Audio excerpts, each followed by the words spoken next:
Hello, I'm the Nostalgia Critic. I remember it so you don't have to. We all liked Michael Jackson at some point, didn't we? But that doesn't mean he can just throw any crap on the screen and expect us to buy it. That's why I have some serious hang-ups with Moonwalker. One of the strangest and most bizarre... this is a Moonwalker. So, what the hell were up with those clips? Huh?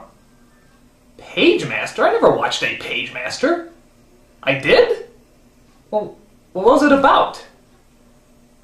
Oh, yeah, the Home Alone kid, the reading adventure. Yeah, okay.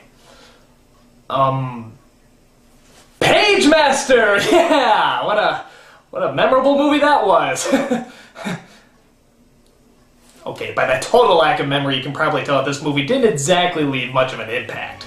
And why should it? It's boring! Nothing's developed, nothing's structured, nothing's anything. It's pretty much just a film fart. It happens, it's unpleasant, but you forget about it just a few moments later. It was a strange attempt to try and get children to read more. A noble cause, but a botched up delivery. So, let's take a look at why the Pagemaster is not only dull, but why it's really dull. Let's take a look at our first problem, the producer, Ted Turner. God damn it, stop trying to educate us, Ted Turner! You're not good at it! The second major problem is the title. I mean, the Pagemaster? Even that sounds boring. It sounds like a fake award you give out for a library's Employee of the Month. For not missing a single day's work, we knight you as the Pagemaster! Anyway, we cut to our hero played by Macaulay Culkin named Rich. Oh god, not another Richie Rich movie! There's only so much Culkin I can take in a year! No, his name is Rich Tyler, and he's in trouble because he has one of the typical syndromes that every child movie character had in the 90s. Is it A, he's a geek, B, he's a scaredy cat, C, he's socially awkward, or D, all of the above? If you guessed D, I apologize in advance. So as the credits roll, we see his father is upset because Richard seems to be more occupied with fearful statistics than he is with just being a little kid. I signed him up for Little League. He drove everybody crazy with statistics about how you can develop tumors from being hit in the head with a ball. Claire, he brought in a medical journal. And now I'm building him a tree house. In a tree he refuses to climb. I don't know. I just want to be a good father. But I just hate him so much! So to help him overcome his fears, we see his father tries to build Richard a treehouse. But that doesn't seem to work out very well. Look. Solid as a rock. Dad, 8% of all household accidents involve ladders. Another 3%. Wow, I despise him already! Look at an 11% probability here. Look, kid, you're not Al Gore. Stop throwing numbers around pretending they can hurt you. Rich. Huh? Can't argue with statistics, Dad. Here's something you can do. Go down to Gutman's hardware store, buy a pound of these. And stab yourself repeatedly with them. Dad! Son, you can't live your life based on statistics. Now, come on, buddy. You can do this.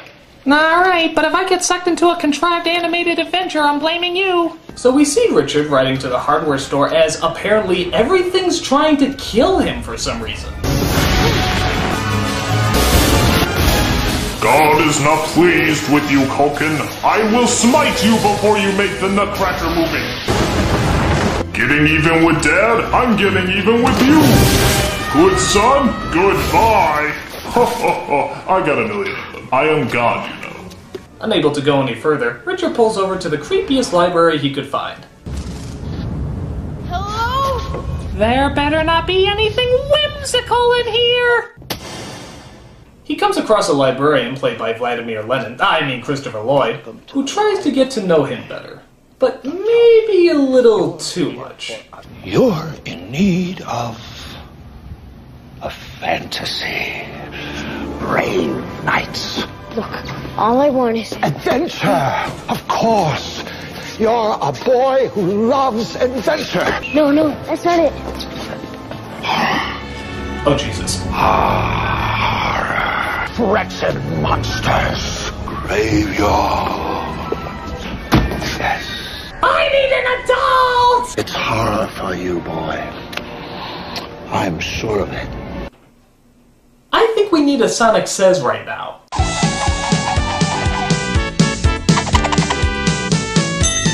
Kids, there's nothing more cool than being hugged by someone you like. But if someone tries to touch you in a place or in a way that makes you feel uncomfortable, that's no good.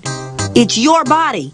No one has the right to touch you if you don't want them to. So what do? You get out of there. But I don't want any books. That's what I'm trying to tell you. I only came in here because of the storm. You mean you don't need? I see. That's fine, that's fine. Ooh, a little girl. You are looking for adventure! So Richard stumbles around and finds a ceiling full of images that I'm sure won't be reappearing in this movie. But things suddenly go strange, imagine that, as the ceiling starts melting and filling up the room with colorful ooze. Is it me, or does this look like the evil opening to Reading Rainbow? Take a look! It's in a book! Reading Rainbow! When Richard wakes up, he sees he's transformed into a comical cartoon puppet. So, really, what's changed? You are an illustration. A corporate tool used by studios to make money. So Toilet Paper Beard reveals himself as the Pagemaster, master of the written word. Maybe you can show me the way out? Fiction, A to Z, where your journey begins. To find your way home, you must face 3 tests: horror, adventure, and fantasy. Or you can make a left at sci-fi and exit through the door. But it's so less incredible! So he bumps into a talking book simply named Adventure, voiced by Patrick Stewart, who really knows how to put the dick in dictionary. Look, all I want to do is get out of here. Of course you do, matey. We all do. But this is a library, mate. Not everything's as it seems. For example, the kids section is really the porno section. We get a lot of complaints about that. He also comes across another talking book named Fantasy, voiced by Whoopi Goldberg. Now I gotta straighten out my Little Mermaid underwear. Please don't make me think about Whoopi Goldberg's underwear. They try to help Richard out by showing him the ways through the library. But for the most part, they just partake in spewing out book-related puns. I'm a book, honey. I can read. You fiction and non-fiction. You know that short story? I love you know. I'm a classic. A classic misprint. Hey, if we arrest anybody, we should probably book them. I wonder if Ellen Page is in this movie. Did anybody watch any films with Rex Reed? Hey, if the film's not trying, why should I? So we also find that every time they open a book, creatures, people, and sometimes even locations can pop out of it. Huh?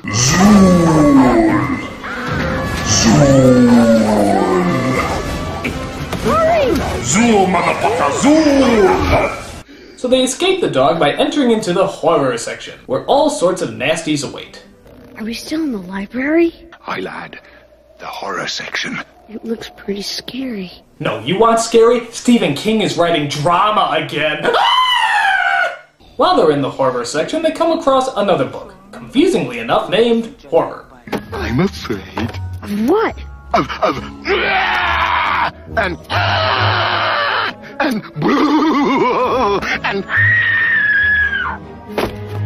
Horror has a one-man show he's been working on for a while. You should see it. Support his talent, or lack thereof.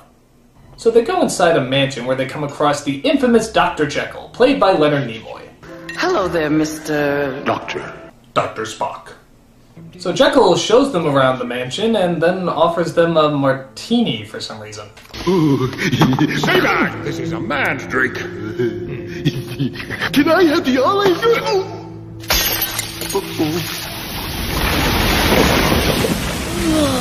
Oh, you got me. I was actually trying to give you acid. You see, it turns out I'm quite loopy. And then Jekyll drinks the infamous potion, not really explaining why, as he slowly turns into the Incredible Hack. Dr. Jekyll? Dr. J? My name is Wait for the reveal! Mr. Hyde! Ah! Who looks like a radioactive ape Muppet for some reason? So, after explaining nothing about the character of Jekyll and Hyde, our 4 heroes escape, and find that the exit is actually closer than they expected. Do you smell it? Breathe it in, mateys. I farted! Give it a good whiff, boys! Mmm, that's cauliflower! So So they find a boat that they use to row their way across the water and finally get out of this fantasy world of annoyance. I wrote the book on sailing. In fact, I am the book on sailing. Books! Books! We like jokes about books! On their way across the water, they come across another famous character of fiction, Captain Ahab. Did you see it? See what? The devil of the deep. The white whale. Moby Dick.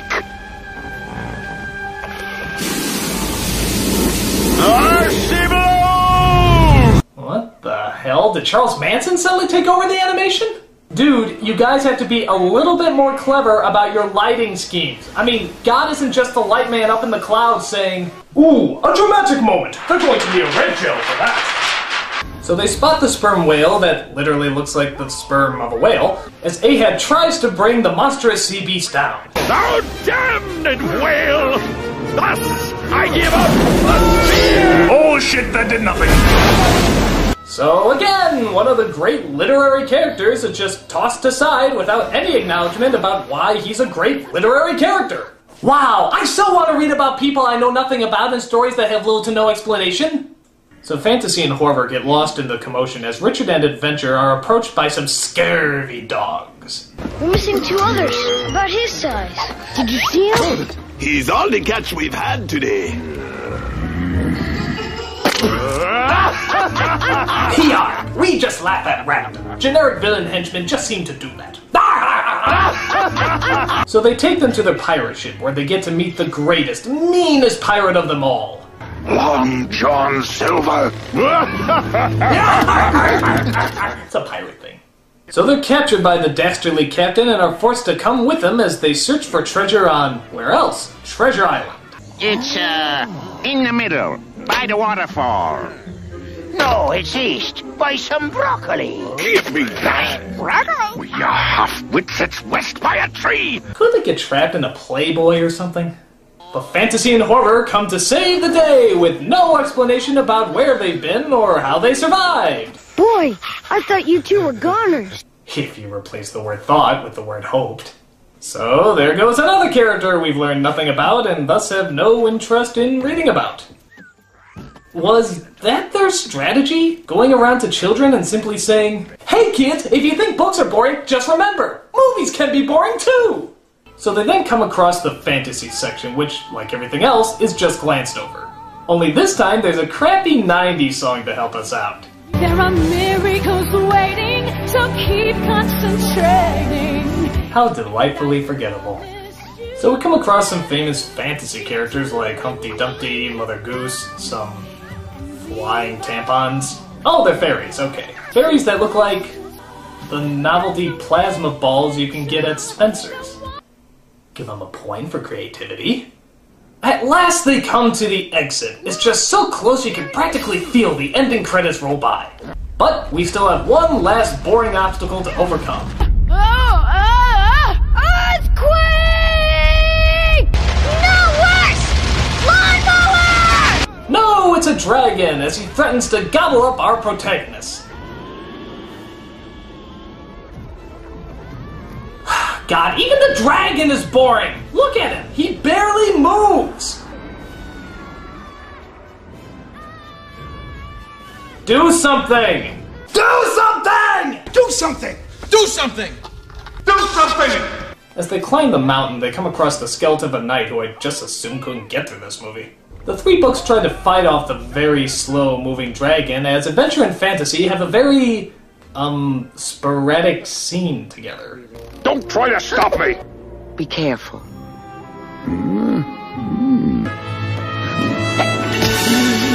Where did that come from? This isn't the erotic section. How would you like to curl up with a good book? Alright, give him a point for a funny line. But as Adventure has trouble fighting off the dragon, Richard decides to go grave robbing as he rips the armor off of the dead knight.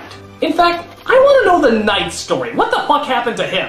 I bet it's 1,000,000 times more interesting than this half-assed bookie club. So Richard finally conquers his fears, acknowledges his bravery, and gets eaten alive for it.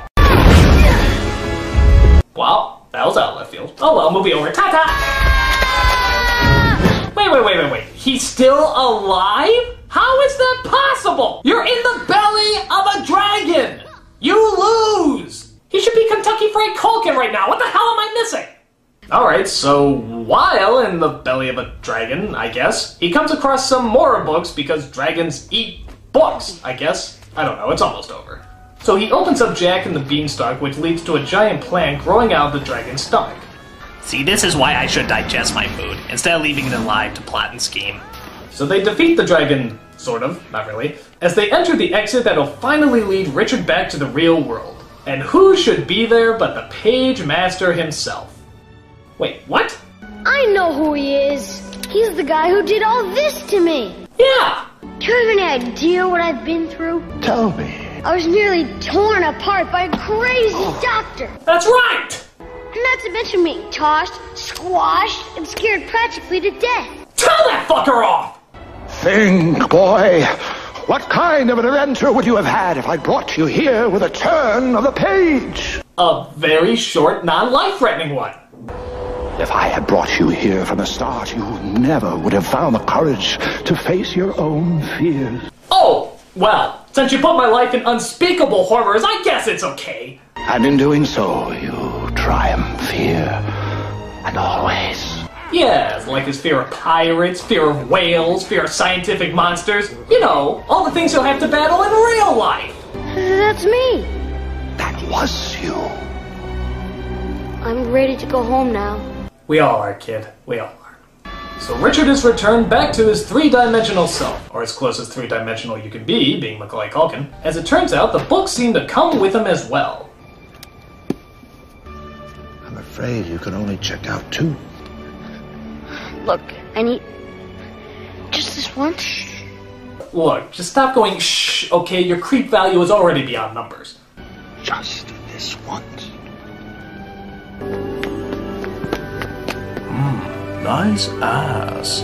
So Richard forgets all about his statistics and seems a million times braver than he was before. All because of the magic of reading books.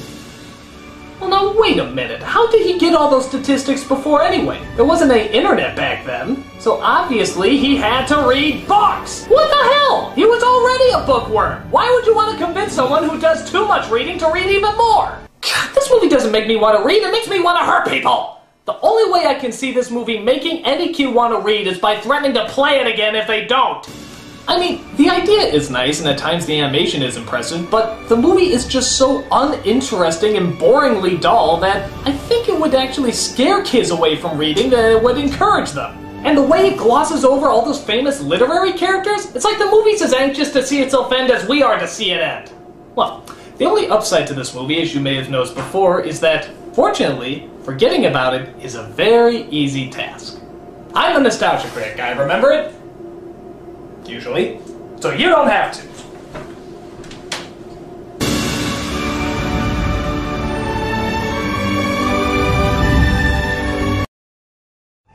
This is Just a Ray Bum here, and I'm here to tell you about a wonderful card game. The greatest card game I've ever seen in my life! Geek Fight, the angry video game nerd versus Nostalgia Critic. Why is it so great? Because I'm on the cards! Look at me, don't I look beautiful? I know what you're thinking, how'd you get on a card? Well, I am, I swear to God, that's really me! Oh, wait, hold it. You see? And you know that anything that I'm in has to be good. Like one time, I was living in a box of cereal, and this kid walked by and was like, "What are you doing inside a box of cereal?" And I said, "I'm the prize that comes inside the box!" And the kid was like, "You're crazy!" And I was like, "So are these cards, man! So are these cards!" You see, you like the way I tied it all together? It's very good. Yeah. But it's got other characters too! Like, the Nostalgia Critic, Ask That My Guy, and Angry Video Game I'm a Nerd. And of course, me! I'm on the cards! Just go to divingdragongames.com/shop. That's a long name for a store. They should probably turn that into a web address. I mean, /shop? That's just bad marketing. And they're only $7! That's like $7! Or if you don't want to use $7 on the cards, you can always just give it to me. I swear to you, I'm not gonna use it on addictive things like food and shelter. I'm just gonna use it on booze and drugs. I've seen too many people lose their lives to food and shelter. That stuff is addictive. I know some people that eat and live under a roof all their life. That's crazy! Crazy like these cards. See, I know together again. So go and buy yourself a pet today. And if not, change! You can't change! Ah, come on, help a guy out, will you? Come on!